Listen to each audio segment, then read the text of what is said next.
بسم الله الرحمن الرحيم. عنوان الدرس: ثنائي القطب RC. نتناول في هذا الفيديو إن شاء الله استجابة ثنائي القطب RC لرتبة توتر نازلة، ونعرف في البداية رتبة التوتر النازلة، وكذلك نتعرف على المعادلة التفاضلية وحل المعادلة التفاضلية بالنسبة لتفريغ المكثف. إذن رتبة التوتر، نعرف رتبة التوتر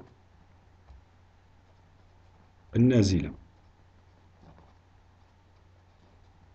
نعرفها كالتالي: نمثل المنحنى U بدلالة T. المنحنى U التوتر المطبق بين مربطي المكثف عند إذا كانت T أصغر من صفر، يكون لدينا U تساوي E. التوتر المطبق بين مربطي RC قلنا هو ثنائي القطب RC، هو R موصل أومي ومكثف مركبين على التوالي. إذا T أصغر من صفر U تساوي E، و T أكبر أو تساوي صفر U تساوي صفر. كيف نمثل هذا؟ T أصغر من صفر لدينا U تساوي E، منحنى U تساوي E. و T أكبر أو تساوي صفر، T أكبر أو تساوي صفر U تساوي صفر. التوتر يكون يساوي E في البداية ثم ينعدم لحظيا صفر. كيف تستجيب الذرة لهذا التغير المفاجئ للتوتر؟ إذن المعادلة التفاضلية، المعادلة التفاضلية تمثل دارة RC، بحيث يكون في البداية المكثف مشحون، ونضع ونؤرجح قاطع التيار إلى الموضع رقم 2.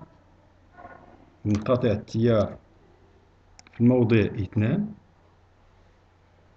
مقاومة C. التوتر بين مربطي المكثف UC، التوتر بين مربطي المقاومة UR. نوجه الضارة بحيث يدخل شدة التيار من اللبوس الموجب، من اللبوس الموجب. إذن نبدأ بتطبيق قانون إضافية التوترات. قانون إضافية التوترات: UC زائد UR تساوي صفر. UC زائد UR تساوي صفر. UC زائد UR تساوي صفر. التوتر صفر. توتر E يساوي صفر. قانون أوم بالنسبة للموصل الأومي UR تساوي R في E. R في E. و I تساوي DQ على DT تساوي C DUC على DT، أي UR تساوي R C DUC على DT. ونعوض في المعادلة، نعوض في العلاقة الأولى UC زائد UR تساوي صفر، فنحصل على UC زائد RC DUC على DT تساوي صفر، وهي المعادلة التفاضلية التي يحققها التوتر، وهي المعادلة التفاضلية التي يحققها توتر UC أثناء التفريغ. ننتقل الآن إلى حل المعادلة التفاضلية. حل المعادلة التفاضلية: حل المعادلة تفاضلية. يكتب الحل بالطبع كالتالي، نفس الحل الذي استعملناه في ثنائي القطب في خلال الشحن نستعمله أيضا خلال التفريغ. إذا الحل هو UC يساوي A إكسبوننسيال ناقص ألفا تي زائد B، و A و B وألفا ثوابت. إذا حل المعادلة يكفي تحديد الثوابت A و B وألفا. نحدد B وألفا بالمعادلة التفاضلية باستعمال المعادلة التفاضلية. إذا نشتق بالنسبة للزمان دي يو سي على دي تي تساوي ناقص ألفا أ إكسبوننسيال ناقص ألفا تي مشتقة لبي، بما أن ثابتة تساوي صفر. إذا ألفا ناقص ألفا في أ إكسبوننسيال، ونعوض في المعادلة التفاضلية. إذا أ إكسبوننسيال ناقص ألفا تي زائد بي يو سي، نعوض يو سي بالحل أ إكسبوننسيال ناقص ألفا تي زائد بي زائد ار سي، نعوض كذلك دي يو سي على دي تي بي ناقص ألفا أ إكسبوننسيال ناقص ألفا تي يساوي صفر. نعمل أ إكسبوننسيال ناقص ألفا تي واحد ناقص ألفا في ار سي زائد بي يساوي صفر. تتحقق هذه العلاقة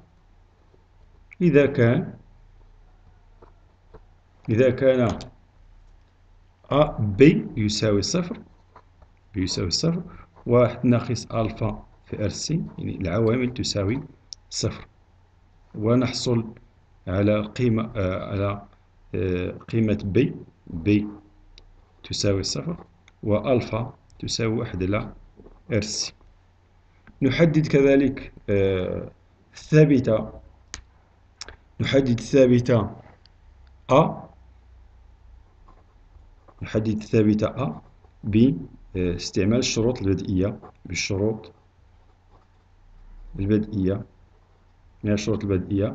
بما أن المكثف في اللحظة تي تساوي صفر مشحون، إذا يو سي لصفر تساوي أو، لأن المكثف مشحون في اللحظة تي تساوي صفر.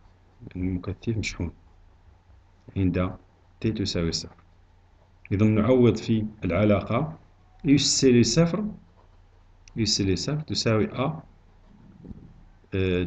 إكسبوننسيال ناقص ألفا في الصفر زائد بي تساوي صفر، إذن تساوي أو. يو سي لصفر تساوي أو، وبالتالي نحصل على أن أ تساوي أو.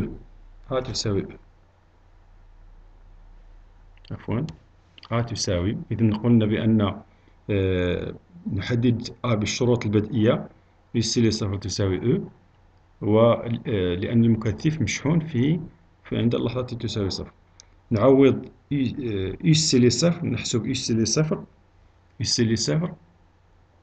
تساوي أ إكسبوننسيال صفر زائد بي ثابتة بي حصلنا بأنها تساوي صفر، و يو سي لصفر يساوي صفر، إذن أ تساوي أو. إكسبوننسيال صفر يساوي واحد، ونكتب الحل معادلة يو سي لتي يساوي أ قلنا أو إكسبوننسيال ناقص تي على طو، بحيث طو تساوي واحد على ار سي. نضع طو تساوي ار في السي، طو تساوي ار في السي، طو تساوي ار في السي. إذن هذا هو حل المعادلة التفاضلية خلال تفريغ المكثف. وهكذا نكون قد أنهينا هذه الفقرة. أتمنى لكم أن تكونوا قد استفدتم، والسلام عليكم ورحمة الله وبركاته.